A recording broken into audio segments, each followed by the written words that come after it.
Hello everyone, welcome to Indian Express explain dairy claims analysis dated सितंबर 3। पहला article discuss करते हैं। तो मिनिस्ट्री ऑफ एग्रीकल्चर ने लॉन्च किया है डिजिटल एग्रीकल्चरल मिशन। ठीक है, अब इसका एक मेन कंपोनेंट जो है वो है डिजिटल पब्लिक इंफ्रास्ट्रक्चर। ऑलरेडी ये टर्म तुमने सुना होगा आधार के रिलेशन में। ठीक है, ये यूजुअली होता क्या है, तो डिजिटल पब्लिक इंफ्रास्ट्रक्चर बेसिकली हो गया कि ढेर सारे प्लेटफॉर्म को मर्ज करके ये बनाया जाता है टू प्रोवाइड डिजिटल सर्विसेज।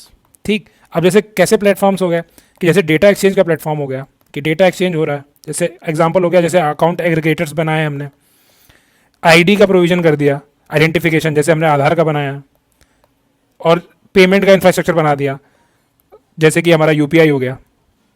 ठीक, तो इसी के कॉम्बिनेशन को हम बोलते हैं डिजिटल पब्लिक इंफ्रास्ट्रक्चर। ठीक है, अब देखो इंफ्रास्ट्रक्चर तुम ऑलरेडी समझते होगे, फिजिकल गुड्स होते हैं, उसी का डिजिटल फॉर्म है एक तरीके से समझ लो कि डिजिटल सर्विसेज प्रोवाइड करने के लिए जो इंफ्रास्ट्रक्चर है उसको बोलते हैं डिजिटल पब्लिक इंफ्रास्ट्रक्चर।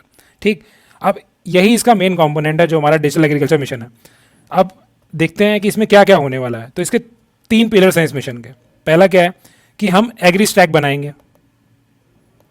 ठीक, और दूसरा हम क्या करेंगे कि कृषि डिसीजन सपोर्ट सिस्टम बनाएंगे, और तीसरा हमारा रहेगा सॉइल प्रोफाइल मैप्स बनाएंगे। अब देखो सॉइल प्रोफाइल मैप से क्या समझ में आ रहा है कि यहाँ मैप बनेगा बेसिकली जिसकी स्केल होगी 1 to 10,000। ठीक है, इतना ज़रूरी नहीं है याद रखना, बट फिर भी जान लो।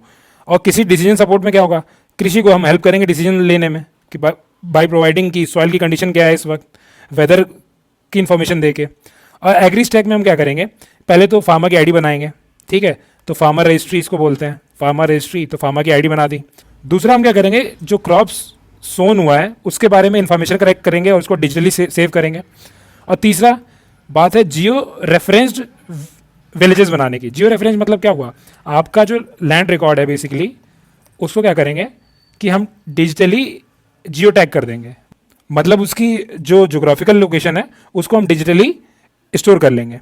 ठीक है, कोऑर्डिनेट्स के साथ। और इसमें हम क्या करने वाले हैं, हम इसमें बनाने वाले हैं एक डिजिटल जनरल क्रॉप एस्टिमेशन सर्वे। बेसिकली कितना क्रॉप का प्रोडक्शन होगा उसको हम बेटर एस्टिमेट कर सके उसके लिए लॉन्च किया जाएगा। ठीक है, रिमोट सेंसिंग डेटा का यूज़ करके या क्रॉप प्रोडक्शन फैसिलिटीज़ का यूज़ करके। ठीक है, बस इतना ही जानना ज़रूरी था। इसका मेनली जो यूज़ होगा वो तुम्हारा होगा मेंस में। एग्जाम्पल के तौर पे मान लो कि तुम कहीं टेक का एग्जाम्पल दे रहे हो तो हम बता सकते हो कि इंडिया ने ये कर रहा है। इसमें तो कुछ भी तुमको याद रहे, तुमको अगर एग्री स्टैक भी याद रह जाएगा ना तो वो भी तुम कोट्स कर सकते हो एग्जाम्पल के तौर पे।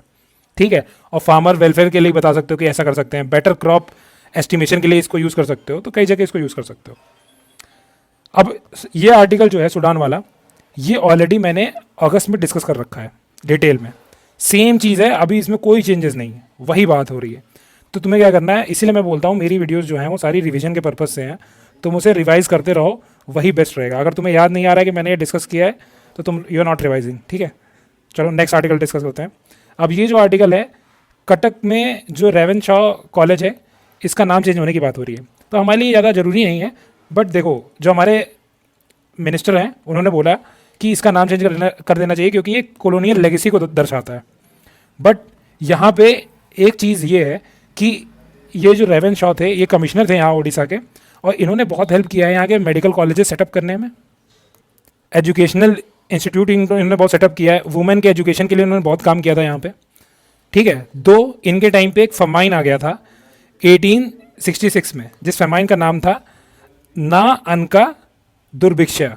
ठीक है, तो हमें बस यही याद रखना है कि ये फेमाइन जो है ये ओडिशा का फेमाइन है, पहले तो नाम याद रहना चाहिए कि ना अनका जो है रिलेटेड है फेमाइन से ओडिशा में।